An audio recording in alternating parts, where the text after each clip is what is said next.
All right, today we're jumping into a really fascinating analysis that takes a critical look at how the Quran was formed.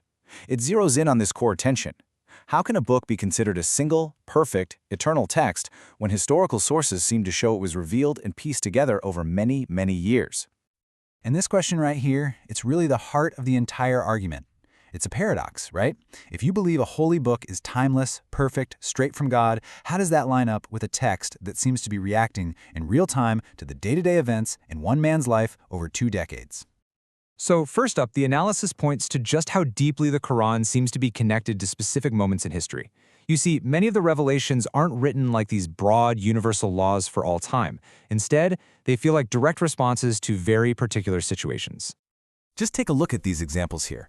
The analysis highlights verses that deal with everything from marriage controversies to domestic disputes in Muhammad's own household, even specific rules about etiquette like how loud you should talk around him. The argument being made is that these don't read like timeless decrees, but more like revelations that are tied directly to the very real, very human circumstances of that specific time and place.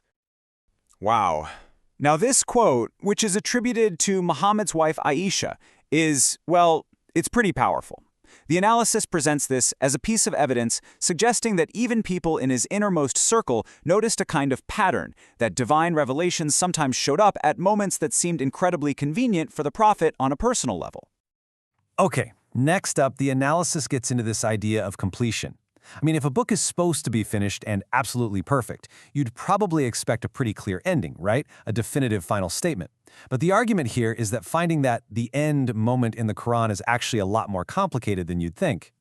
And on the surface, this verse right here really seems like it's that final statement. It literally says the religion has been perfected and completed. And given that it was revealed during Muhammad's final pilgrimage, it just feels like a natural, powerful conclusion to the whole thing. But here's where the analysis points out a really critical piece of context. This huge, profound declaration. It isn't sitting at the end of a chapter, and it's certainly not at the end of the book. It is literally sandwiched between rules about what foods are okay to eat and what foods aren't. So that raises a big question. Was this verse perfecting the entire religion for all time, or was it just perfecting the dietary laws being discussed right then and there? This structural difference is really key to the argument. Think about it. The Bible is presented with a clear narrative timeline. It has a beginning in Genesis and a definite end in Revelation. The Quran, on the other hand, is organized very differently, mostly by the length of its chapters, from the longest to the shortest. The analysis argues that this non-chronological arrangement kind of muddies the waters when you're looking for a clear, planned, definitive ending. And here's where the timeline itself seems to present a problem. According to Islamic tradition, other really important revelations actually came down after that verse on perfection was revealed, so that leads to a pretty logical question. If the religion was already complete and perfect, why was God still revealing brand new chapters and major legal rulings? So we've looked at the content inside the book, but now the analysis shifts to the physical object itself. How did all these scattered revelations become the single book we have today? Well, the story of its assembly is the next major piece of this argument. And this timeline is absolutely crucial. It shows that the Quran wasn't delivered as a finished, bound book. Instead, its collection was a human process, and it was a process driven by a crisis right after Muhammad's death.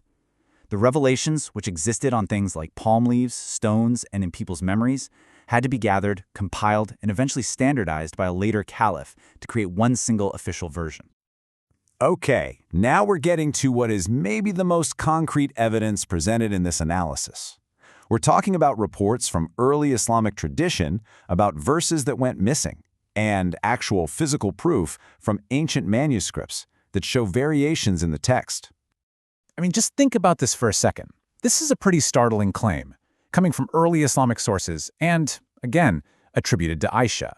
It suggests that one chapter of the Quran was originally almost 3 times as long as it is today.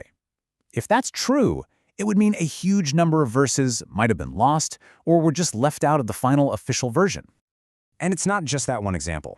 The analysis also brings up other traditions, like accounts of a lost verse on stoning for adultery.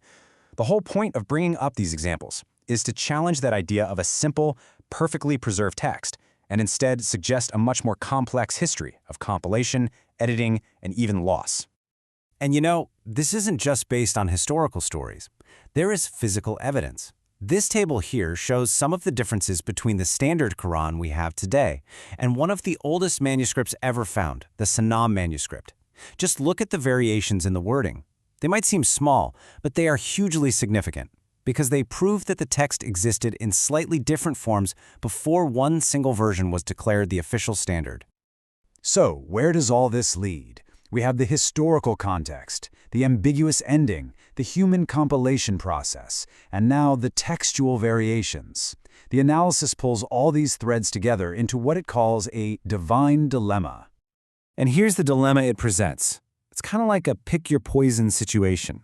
Option 1. If the Quran is incomplete because Muhammad died before God's revelation was finished, then, by the Quran's own standards, his mission was incomplete. Option 2. If the book is complete just as it is, then its confusing structure and ambiguous ending could be seen as a flawed or unclear communication from God. According to this perspective, neither of those options sits very comfortably with traditional belief. So, what's the traditional theological answer to all of this? Well, it often involves a concept called naskh, or abrogation. This is the idea that God can reveal a new verse that actually cancels out or modifies an older one. It's a way to allow for development and changes within the revelation itself.